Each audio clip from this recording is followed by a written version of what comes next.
We are rolling now, counting us down. 3, 2.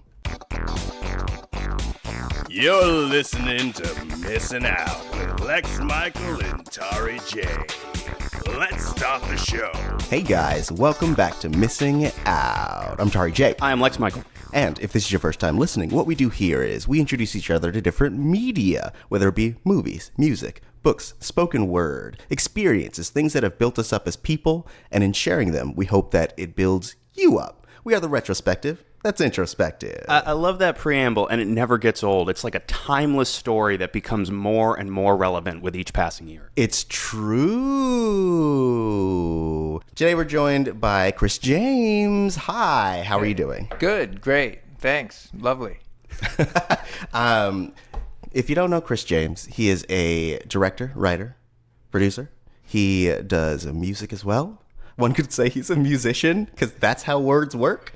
And he brought in Sons of Chaos, the graphic novel that he has been working on for upwards of 8 years, I'd say. Originally, it was a screenplay, yes? Yeah, started as that and then worked its way into many other things. Now it's almost 10 years later, and if it's not extremely stellar, I might as well just end my life. If you spend that much time doing something and it's not kind of good, like, why bother? Like, you missed. Right. Just go home. That's how I feel about this podcast, and Right. that's exactly why Tauri will not let me listen to it. Yeah, that's why my parents left.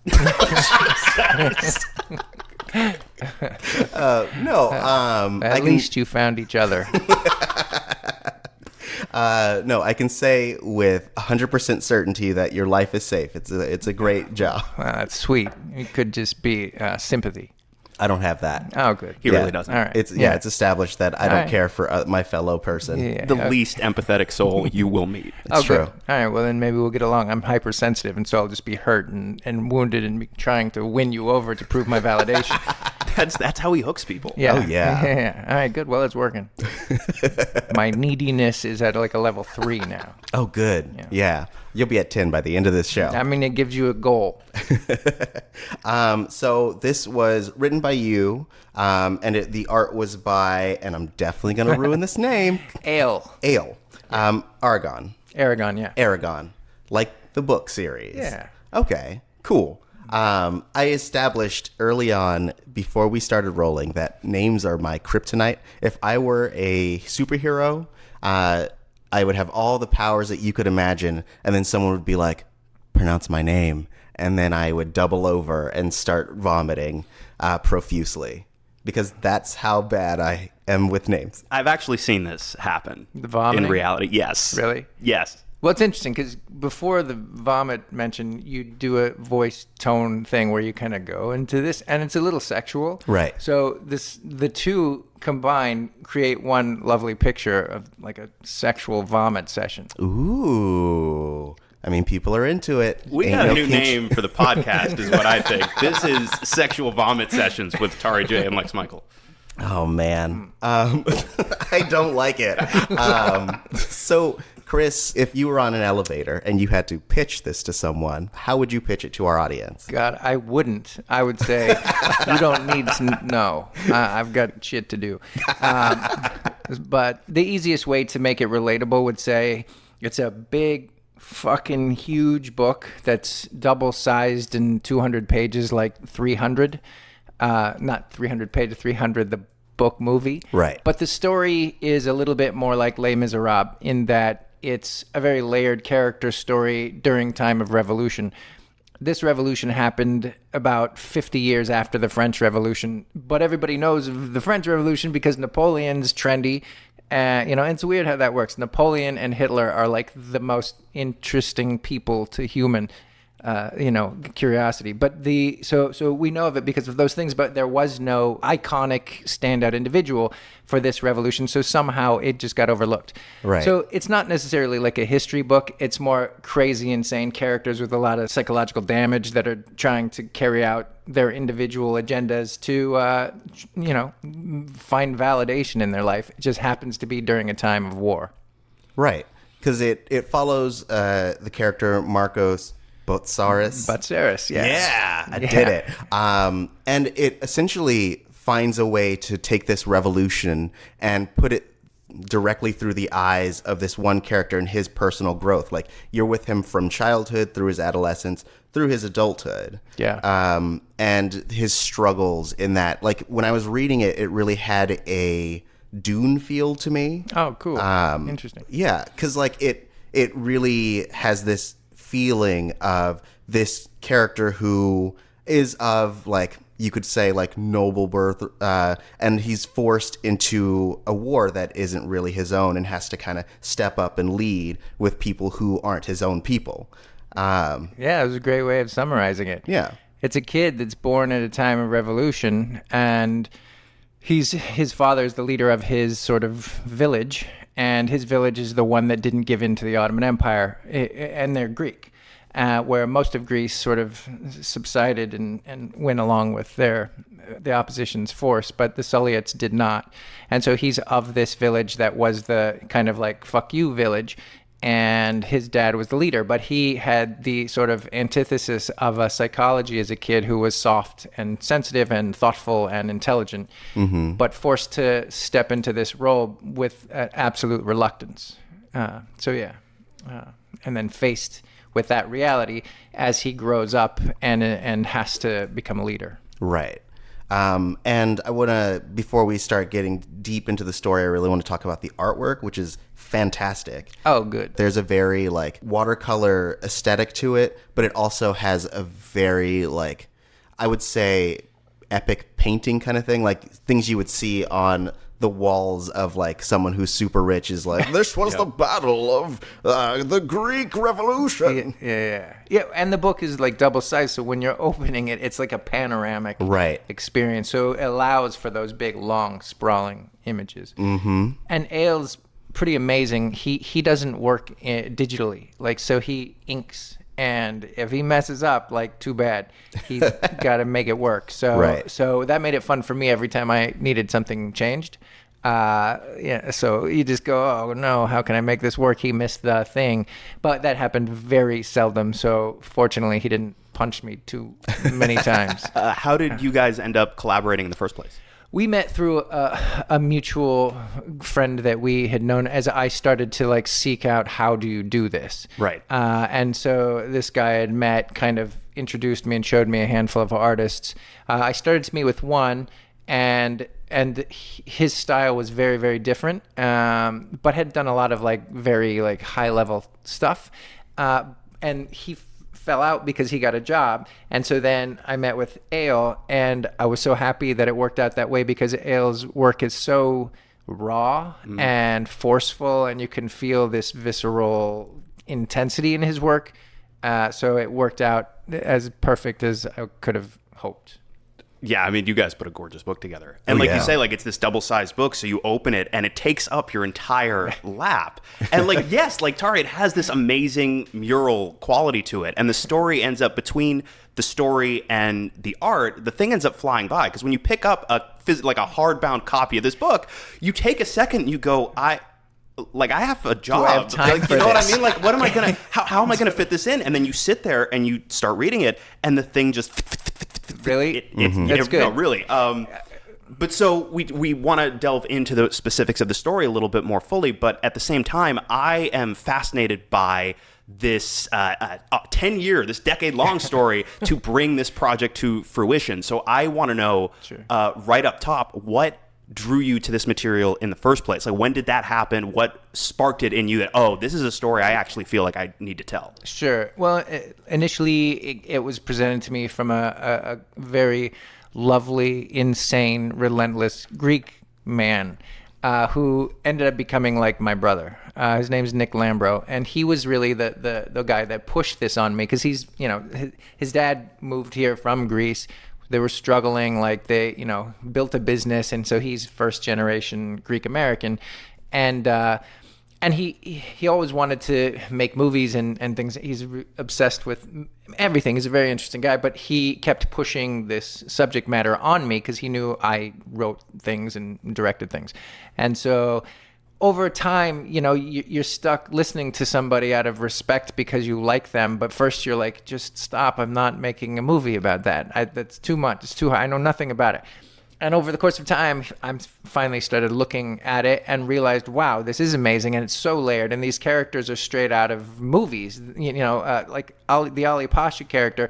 When I started reading about him, it was the closest thing to a real-life Joker character that I had ever come upon. And so I was like, whoa, these characters are already formed to be in this scenario. You referenced earlier how we as a culture find figures like Napoleon, like Hitler, so fascinating because Totally. you have one guy that is as close as you come to like a big cartoony supervillain, like a malevolent force of pure evil. And Ali is nothing if not that. Totally. And that's kind of where the hook started getting me, was these characters are so rich and layered.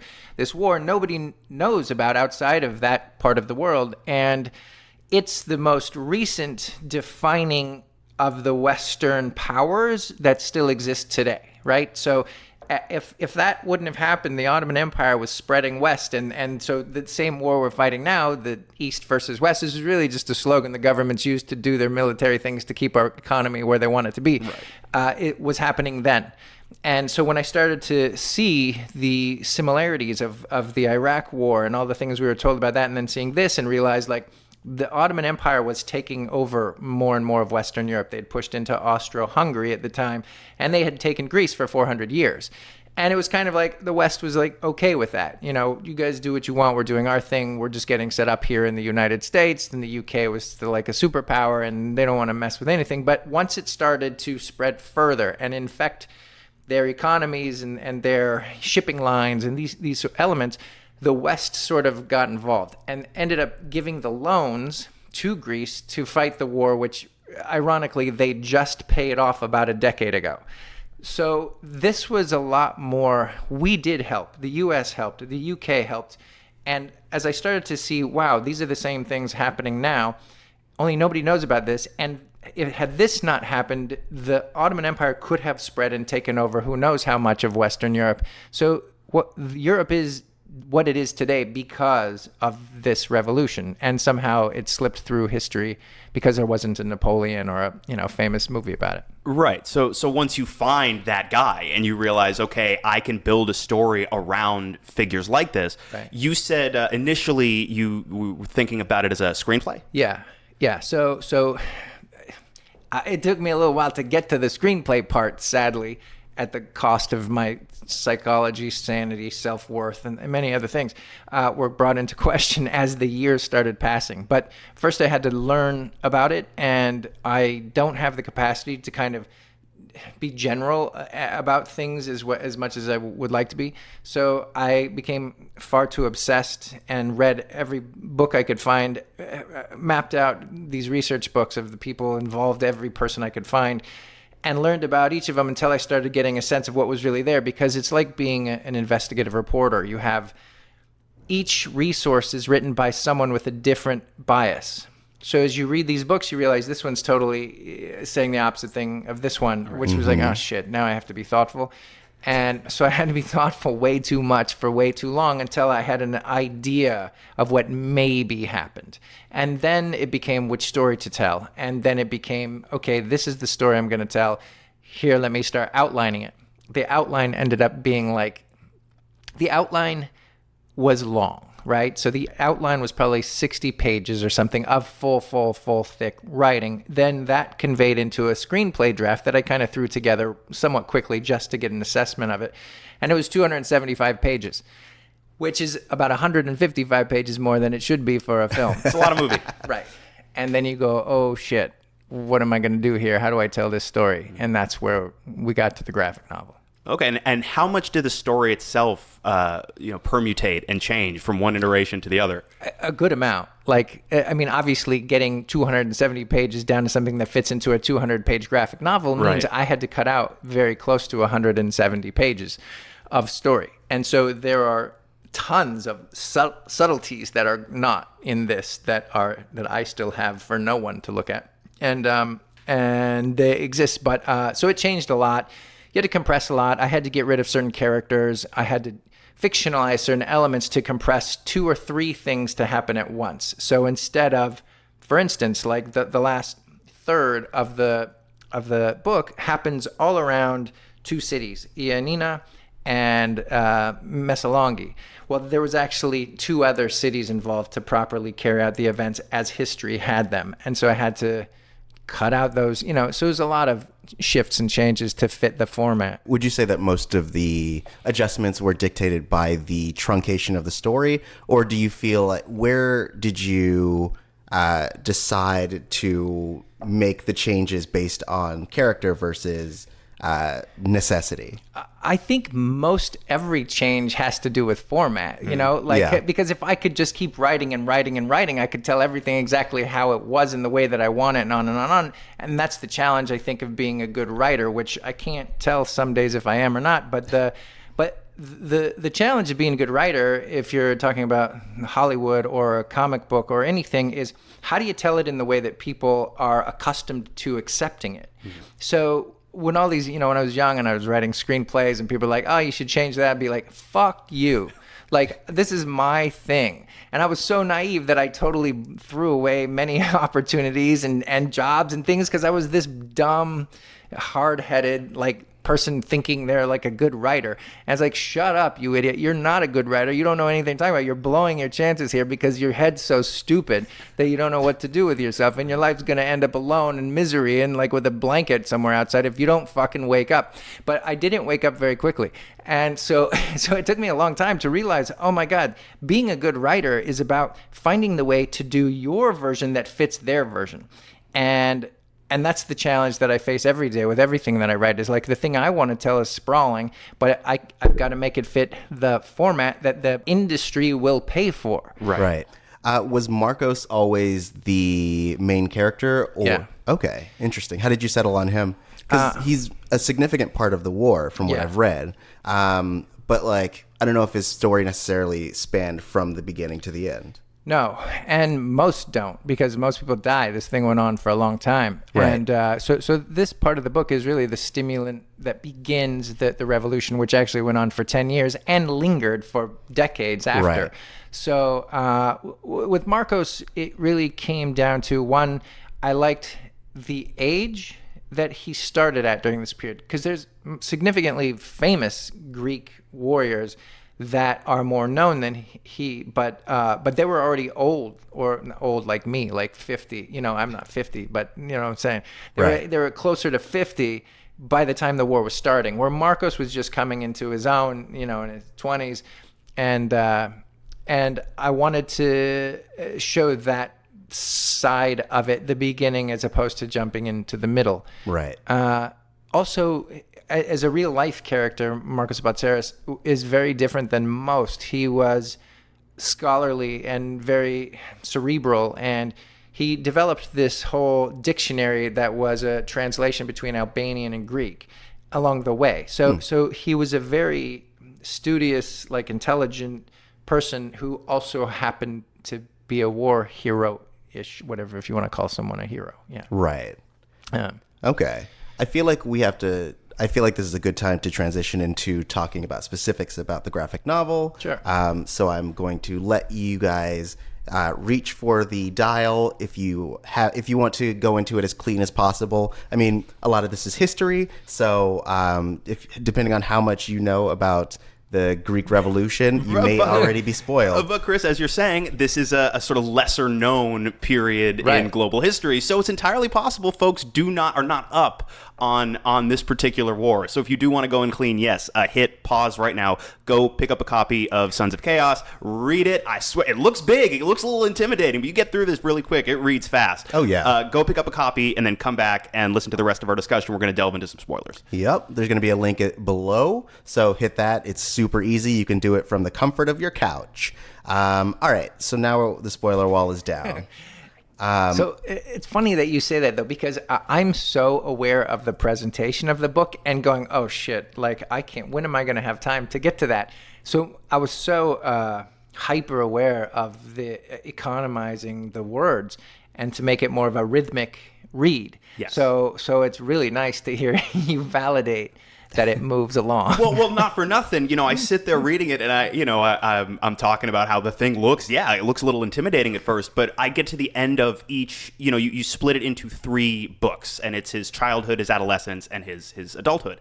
And I don't. Somewhere midway through the book, I found myself thinking, "Oh, it has to be this way. It has to be formatted this way. This is an absolute. I don't know how else to put it other than it's the perfect delivery mechanism for this material. Mm-hmm. And the way your words and the art are working in concert together, I feel like, no, you need a book that takes up that much space on your lap for it to feel as immersive as I think it ultimately feels. Thanks, man. That's a nice thing to say. He's just speaking truth, Oh, God. Wow.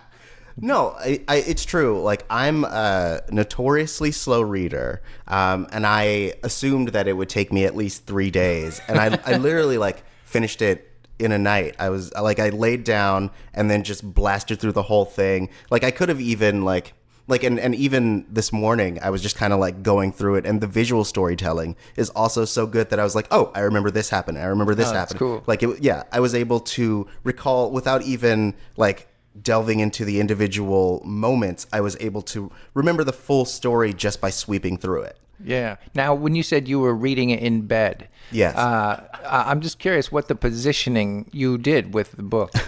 Was it sideways and you were kind of spooning it, or were you more upright and it was taking over your lap space? It was more knees up, resting on the knees. Okay, gotcha. Yeah. All right. Now, I feel like that was the best way to take it in. Okay, now that I've got the image of that, we can move forward. Yes, classic of course. Sexual vomit scenario.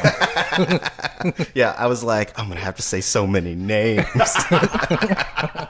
So building your story around Marcos, and you start with him as a child, and it gives the reader an opportunity to connect with someone who, for all intents and purposes, is an innocent at that point when we meet him. And then you watch how, he was born to his parents, but you watch a new version of him being birthed as he responds to the events around him. He is in effect forged by this war, and you get to take that journey with that character, empathizing so strongly, so that when you get to the back, sections of the book, you're kind of mean to this dude. You end up taking everything away from this guy. Yeah, he deserved that shit. Piece of shit. No. Yeah, honestly, as I was building that out, I was just looking at me saying, in that scenario, I feel the same way. I am very much not a fighting person or an aggressive, violent person. And I think that, like in life, the best leaders come more by force, and I think it's that vicious kind of intensity of there will be no more. Mm-hmm. When you finally get pushed to that point, whether it's with an animal that's shut up, or a neighbor that's pushing too hard, mm-hmm. You get to a point where there's a threshold where there's no coming back. But when it comes to making decisions to murder hundreds, tens, thousands of people, that better be a pretty intense threshold that you are getting pushed to step into that space where you say, now is not going to happen like it has yet before, and now it's going to be different. So to me, you got to have everything beaten and battered and taken away from you before you really become that fearless, courageous, just driven force. Right. Mm-hmm. And then it continues to be taken away from him. But at that point, he's just numb and in warrior space. Right. I mean, I got to the end of that story, I felt like I was numb and in warrior space. I was like, I am not the same person I was when I started this story. Well, you talk about basically reluctant leaders, and I really like that he kind of had to cross the threshold twice. He has the moment when you are training him as a kid, and you realize that he's very bad at everything. And he sees his mother get decapitated in front of him, and he gets kidnapped, and he's forced to live amongst the Ali's people. Yep. And in traditional storytelling, the moment that his mother's head got cut off, he'd be like, I'm gonna kill all the Turkish people. But that's not necessarily a realistic reaction. Like he's still soft on the inside. Yeah, and he's a child. Right. Yeah, totally. I think there's times where something happens to someone and you're, more of a rage, and then there's times where you just shut down and you're numb. And I think as a child, being soft and where he was at, I think it is more he's just, the isolation that overcomes him, and the numbness is really where he lives. And then he's a prisoner for the next 10 years, right, as a child. So, and then even after he escapes, I guess we're in spoiler territory, so high air quotes escapes, and he is told that he's the only one who can lead this revolution.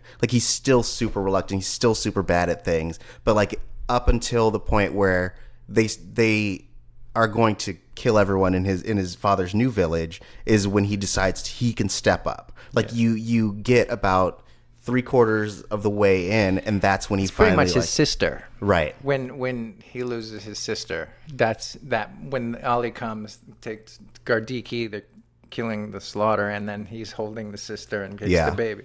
Like that's the moment I think where having the baby born into his hands while his sister gets murdered switches something in him for some reason. I mean, that'd do it. That would do it. Yeah. Because then at that point also, like, there's a internal thought, like, is this the world that this baby is going to grow up into? Yeah. And then you have to realize that, like, if you don't want it to be like this, like, you have to change something. Yeah. And you would imagine, like, that's the moment when he's like, oh, okay, I got to do it. Oh, look, there's the threshold. All right, crossing it. Cool. Speech time. That pretty much says it as straightforward as it is. Yeah. Oh, fuck, killed my sister who made a baby right now in my hands. Fuck, I guess gotta do something. Haven't had that before. Yeah. But we were talking about Pasha, and I made reference to the air quote escape. Yeah. This character is probably one of the most charismatic yet scheming, conniving characters I've read in a very long time. Okay. He's orchestrates almost everything that happens up until his own death, and the way that he jumps between very amicable to completely ruthless is so it's almost not jarring because he's so charismatic. You're like, yep, that's what he does. He's so charming, dude. Oh my god, he beheaded him twice. Hell yeah, go Pasha. And then, like, towards the end of the story, it's like, oh, wait, he got a bullet lodged where? Oh, he's handling this very well. Yeah. And I love that he kept talking throughout him getting beaten to death. He's just like, here's my grand plan. And the guy's like, stop talking, I don't want to hear it.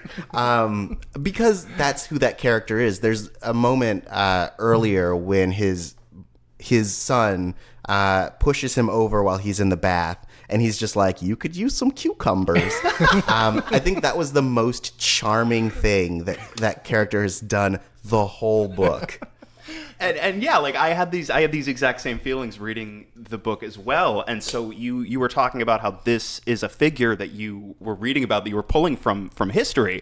But how did you go about developing, fleshing out that personality for that character? Yeah, I don't know. I think there was a few instances that I read about him that clicked in, and once it was clicked in, it was just, you're stuck in it, and so once you have it in you, it's just you, like it or not, that came from you. But there was the element that it's a little challenging, I think. I don't know how well it comes across on the read, but that thing where he weighed the priest and then weighed the businessman, and then brought them back to weigh them again. And so basically, to sum it up, is the church had given a loan to a businessman, and the man never paid the church back. And so the priest went to the law, Ali Pasha, and made the claim, and then they brought the two of them in. initially he said, oh, okay, and the businessman was just denying it, and so he said, okay, totally understood, great, just step on the scale. Okay, you step on the scale. Okay, you're free to go. Months later, he brought them back in and weighed them again, and saw that they had reversed, and that the priest had lost a lot of weight, and this guy had gained weight, and that was his way of deciding you're guilty, and then he launches him out of a cannon and sets him on fire. And so there was nuances such as this that I came upon when I was doing my research, and you get a few of those in you and you start to understand his equations. And then it's just like, we've seen enough of these characters, so you think, okay, what's the worst possible thing you could do in this situation? And the best thing you could say to seem like you just did nothing. Right. Yeah. So, yeah. But it's the funnest character, I think, on the planet that I've come upon. Yeah. And I like the juxtaposition between Ali Pasha and Marcos' father, Kitsis. Kitsis. Yeah. No, you're killing it. You're doing Thank good. you. Oh, yeah, my gosh. Look at you go. We have a turn later where we realize that he wasn't as hateful or embarrassed of his son as we thought, but like you spend this whole time thinking he's this cold, unfeeling like leader type who cares nothing about his son. Sure. And I like that, like, we know that Pasha does not care about his son, whereas Kitsis does, and just to see them interacting and having that difference in that, like, even though someone doesn't show how much they care about you, they can still have all the love in the world for you. Whereas even though someone can, to your face, say something to the effect of like, I love you, I've always loved you. Sure. They could also orchestrate your death and very much manipulate you for no apparent reason. Yeah, I think the thing with Marcos's dad is I think I've had a similar experience with my dad in life. Like, we were not always close together, but he was absent for most of the time. So when we would actually be around each other and hang out, he was insecure and didn't really know how to speak to me. And so he seemed like quiet and reserved. And as a kid and growing up, I interpreted that incorrectly when he really did want to like connect and to have this loving relationship. But it wasn't until older I could see through it and do the work to help make it easier for him. And so I see that same dynamic with Marcos's dad. When they are together, he feels so guilty and like he's wronged his son, but really does care about him. But all we learn about the entire time is we get the information from Ali Pasha. So we're in the Marcos seat realizing, oh my God, your dad did this, he's leaving you here, he's not doing that, he's like, oh, if you're not good enough to be my son, fuck you. Like, So we just get the Marcos perception, which is being totally manufactured the whole time. Right. And so I think in coming upon this, Ali Pasha in actuality had a big agenda to make his mother proud. His mother was a really vicious person from the stories and resources that I came upon, and basically said to him, if you don't avenge these people that harmed me, you will live a cursed life. And she said that while he was a child and dying. At least, that's what you read. Yeah. And so as I was kind of constructing it, I was like, okay, sure, you can kill the other guy's son, you could do anything, harm them, kill them all, but like, is that really like good payoff? Is that really like winning? No. What's the best way of winning? And the best thing I could conceive was to completely manufacture a reality that would disseminate and destroy a life from the beginning to end. But along the way, what happens is Ali really learns to care for Marcos in the way that he couldn't for his son, because his son's not bright. And so he does end up caring for him so much. So instead of just avenging his mother, he also positions Marcos to be the leader that he wishes he could have been or his son could have been. And, so it's a twisted version, but he still fulfills all of his own determined agendas. Yeah. Speaking of his son, Mukhtar. Mukhtar. Yeah. That character, there are all these moments where, especially towards the latter half, I feel like I'm supposed to feel somewhat bad for him, but he's a monster. Yeah. And so it like bravo on conveying that, because that was he's a rough dude. Like, you understand why he does the things he does, like, because he feels like his father is never going to accept him. And every time he feels small, he has to like do something to get that ego back. But it's rough, man. It's raw, yeah. It's funny though, because I've had a couple of people say, "Man, I don't know. There's something about the Mukhtar character that, like, I sort of like. I don't know. It makes me uncomfortable, but I sort of care about him somehow." And that was really just my goal. I really hate extremely polarized characters. You know, like I really want to say, oh, if he's bad, is he bad? Why is he bad? What's bad about him? And is he the bad guy? Because it just depends what side of the equation you're on. So I try to really consciously create characters that are not so polarized, that you can say, like, here's his psychology. The guy is fucking trying. Right. Like, he really wants to be good. He wants more than anything to make his dad proud. He just sucks at it often. But for the why? Because his dad makes it impossible. Right. So his dad takes all of his own inner turmoil out on him. And he's just left trying and aimlessly. And he's just a brutish little fuck, like, you know. And so, yeah, you see the harm that he imposes on people because of his desperation to, like, prove himself, you know. Yeah. And it's interesting because he's also everything that Marcos thought he needed to be, which shows, like, the toxic side of that piece. Yeah. Right, like juxtaposing the two characters, you could, especially in a world where, for all intents and purposes, they were both raised under Ali, you could very easily see a scenario in which Marcos becomes Mukhtar. Right. Yeah. You know, just a hair, just a hair outside of our current timeline, right? Then there's two of them. Yeah. Now I'm actually considering this, and it's upsetting. Well, I mean, I guess it's because Marcos was so studious and he's so smart that he, like, understood the dynamic that he had with Ali. And I guess it also helps that he, you know, had a different family that, for the most part, loved. Like, his mother was super loving, his sister was super loving, his dad showed love in the way that he could, even though at some point he thought he had abandoned him. But, like, even when he comes back to his village, he doesn't hate him for any reason. He just felt like it was the right thing to do at the moment. Yeah, I think, well, Marcos never stops being the child. Like, he's still the child when he's getting his training from Ishmael, right. Pashas, you know, son. And, like, so he's still the child. He stopped when he was little. He was stuck in this place. Now he comes back out in the world's in tyranny.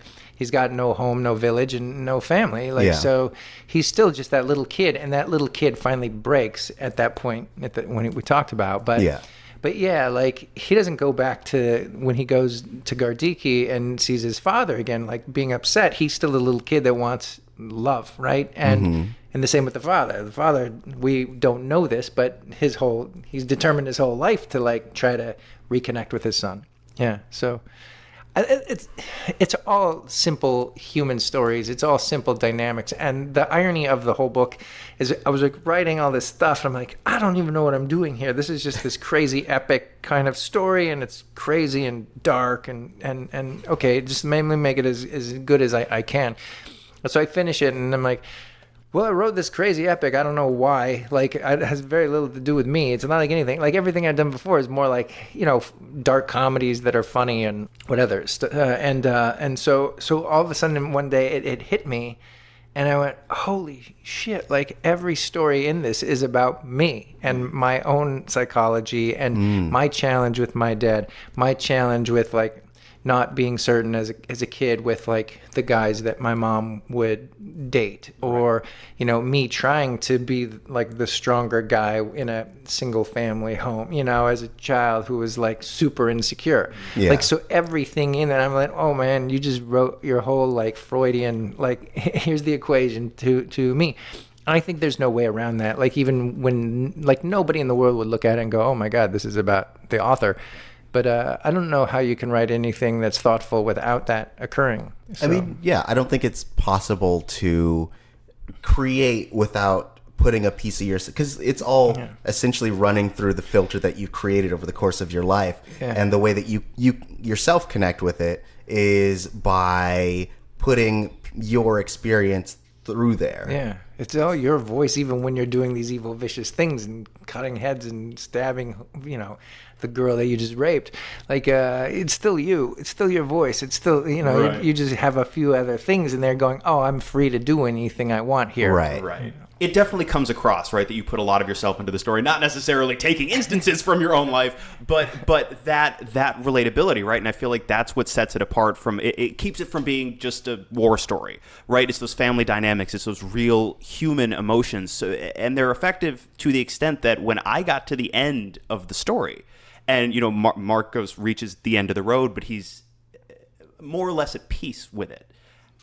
I'm sitting there going like, I'm gonna get this book wet with my tears and stuff. Like, I'm gonna need a new copy because this one will just be wrecked because I'm gonna start like but I got to the end and I was feeling in a way where I was not prepared for this. This is not for me as an audience member. This is not necessarily the type of story that ordinarily gets me in that way.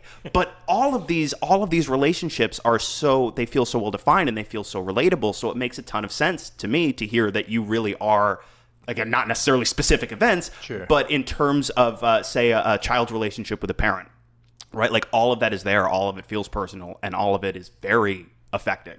Wow. Thanks, man. That's probably one of the nicest things I could hope to hear. It's cool. You do these things hoping for that. Like, right. You can say, like, why do you do it or what do you hope for? It's like that. You hope that people do have an emotional experience and gain something thoughtful, maybe, but you can't. I mean, if something is presented okay and you engage in it, usually you're going to find a thing that is human that you connect to, that you relate to, where it's you in that moment. And that's the whole thing. Like, when I'm dying for good movies to come out, because like I want to be in that thing where I'm feeling that moment going, oh God, what would I do? How would I do that? And then they validate me as a person saying, oh, okay, you're good because you would have tried to do that. Or, oh man, I wish I could be more like that.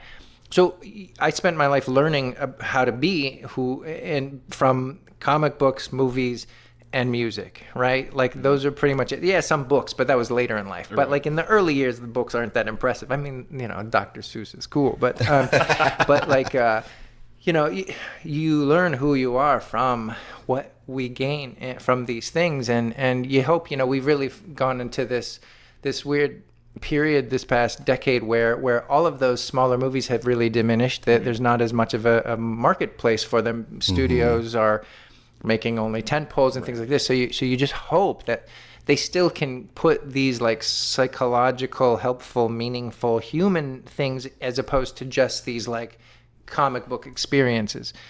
Because when I was young, all of the movies that were made were all of these human stories, but they were like normal movies, like Michael J. Fox movies, and Secret of My Success. Even Teen Wolf was like kind of he's still a likable guy, even though he's that weird looking wolf thing. Right.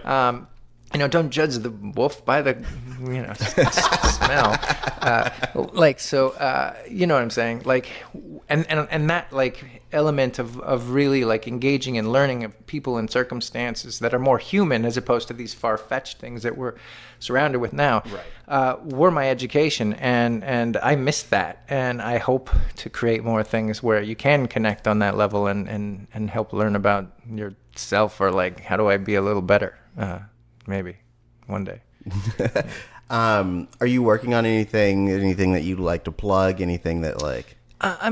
There's always like 5 or 7 things. There's one is a script I wrote that actually got some recognition already. It got like a semi-finalist in the Academy of Motion Picture Arts and Sciences Nichols Fellowship, and it's basically a script that I wrote about a true story about this kid who he was born with a heart defect and not supposed to survive. And this was in the mid 80s, and he did survive. And when he was 3 years old, he had his 3rd open heart surgery and had a full right hemisphere stroke and went paralyzed on his left side. So now his heart was bad and he couldn't move. And the late 80s, we didn't have the most amazing technology for therapy and stuff. And so his mom was really relentless and saw that he responded to animals. So she started taking him around all these animals and then plopped him down one day in front of a dolphin. And this dolphin popped up right in front of him and started squeaking and the kid started laughing for the first time in a month. And so the mom starts bringing him all the time, and this dolphin and he start to like create a little connection. And so he's got enthusiasm again, he's speaking again, and has something to look forward to. And so the mom starts using these tactics because she was a cognitive therapist. And she said, hey, the dolphin really wants to play with you, but he's a left-handed dolphin, and he can only play if you can feed him with your left hand. So that night, she found him talking to his hand in his room, saying, open, close, open, close. And he started trying to work his hand back to movement. And through these tactics and his determination to hang out with his new buddy, and basically his determination to want to be like a dolphin, he had a full recovery in a year and a half. So the story is kind of like my version of E.T., Okay. but placed on this story, which is actually a true story. So that's kind of intact, and so that's written and good. And Cool. then I have a series of sort of cultural documentary sort of series kind of things. There's like a handful of different subjects, and they're all like the opposite of Vice. Like Vice really focuses on conflict and what's crazy. And my version is going around the world and seeing everything and looking at the differences and then breaking them down to see the similarities and really humanizing one another as opposed to all of this like polarization. So it's kind of gaining a global consensus to see like we're all really similar. We just have these funny things that are a little bit different. Right. So there's a few things like that. And What's the name of that project? well, each one's a different thing. But so for instance, the first one, it's called Global Consensus is the whole. Yeah. But each one, there's a bunch of different shows. So there's one called Us versus Them, which is kind of like you say us versus Sweden, let's say. And so you go around and you have a bunch of talking heads. What do you know about Swedish people? And they're like, they have blonde hair. They like meatballs. They have abs. They make cheap furniture. And you get all of the cliches. Right. And then you go to the place and you say, here's all the cliches about you. Now, is this true? Who are you really? And you beat through why all these cliches are what they are. And slowly you get down to like seeing the humans and realize, we're all kind of the same, just trying to do good and be loved and make a cool life. Yeah. So it's different subject matter like that. Okay. That's awesome. Yeah. Hey. Yeah. Thanks. Yeah. There's a bunch of stuff. If you go to my website, which is just chrisjaymes.com, and it's Jaymes, but there's a bunch of stuff there about all the other shit. Nice. Guys, make sure to go to chrisjaymes.com. Yeah. Guys, go to chrisjaymes.com. Do you guys have any final thoughts before we wrap up in general about the graphic novel, about Chris Jaymes, about life? General thoughts. Yeah. Who's going to tell them? We're just waiting now for somebody to speak up? Yeah. Okay. Oh, you're staring at me. Yeah, no, I'm going to say, like, I may tear up in bed later thinking about you tearing up reading. Yeah. Well, no, and I feel like maybe the highest compliment I can pay the book is as I said earlier, I really don't consider myself the audience for this type of story. I'm not a big... in theory, I'm a big historical epic fiction guy, but most of the film projects I've seen, TV projects I've seen, no matter how well produced, they don't necessarily hook me on a real visceral emotional level. I am, as it turns out, very much the audience for your book. So I mean, seriously, like we've been doing a lot of big embracive back patting this entire time, but seriously, man, well done. Hey, thanks, man. Well, I hope so. I mean, it took a little time out of my life. God. Whew, yeah. Then the funny part about it is like, Greece. Yeah, it's so great, Greece. I've spent a bunch of time in Greece, but running from one side of the country to the other, and mostly in off season. So when it's winter and cold. So every good part of Greece I've missed. Like I've never got to relax in Greece and have a drink and go, in the sun on an island. Right. It's been like climbing up hills looking for caves and going, a guy lived there. Okay, I know what it looks like now. And that was it, So it sounds like you need to take a very leisurely trip to Greece now. Right. I think that needs to happen. I think you've earned it. Thanks, man. Awesome. Well, thank you for talking to us about the graphic novel. Thanks for just hanging out with us. And enjoying our jokes. Or at the very least, not insulting us to our faces. Well, Yes. when we stop recording, I will. Oh, I look forward to We're gonna it. get a good talking to. Yeah. I'm keeping mental notes. Good. Good. Yeah. You reveal to us that the entire podcast has been a ruse concocted by you to control, manipulate, and ultimately suppress us. Yeah, that makes me sound cool. It's true. All right. Highly unpredictable, though. So you mentioned that people can find your content at chrisjaymes.com. Anywhere else they can connect with you? Well, I'm Facebook and Instagram, so I'll just my name, just Chris Jaymes, Jaymes, and then there's a website for the book that is sonsofchaos.com, and same with the Facebook and the Instagram stuff. If there's on Facebook it's like Sons 1821. On Instagram, it's Sons of Chaos Official. Oh, there, whatever. All right. We'll link it all below. Yeah. What about you, Lex? Where can people find you? I am on Twitter and Instagram at TheLexMichael. And you can find me at Tauri J, Turijay. But most importantly, you can find this podcast at Missing Outcast. That's MissingOutcast. Thank you again for joining us, Chris. This has been amazing. Guys, we hope that you pick up your copy and enjoy it. Tell us what position that you find best to read it in. If it is not the vomit crying No, position. this is true. I've been asking people, if you find good ways to hold it, please send pictures. Send it to our Instagram. I will post it because people need to learn how to handle something of this stature. Right. I found what actually really helped me was the way my couch is set up. I put it on the back of my couch and stood behind the couch so that I could have it laid out right in front of me, like a giant architecture book, and turn the pages that way. Almost like a cheap version of a music stand. Yeah. It's cool. I like that. Yeah. Oh, also, I don't know when this is going on, but if anybody in LA, we're doing the LA release thing. If you guys we're welcome to comments at Book Soup on Sunset on August 8th at 7 p.m. Well, yes, I think there's plenty of time. This today, which is going into people's ears, is July 30th. Oh, perfect. Yeah. So, next week, guys, go check it out. Where was it again? At Book Soup on Sunset Boulevard. Yeah, it's cool. It's like one of the last remaining bookstores, and it's such a cool store. So I think it's a great place to hang out. And August 8th, 7 p.m. Awesome.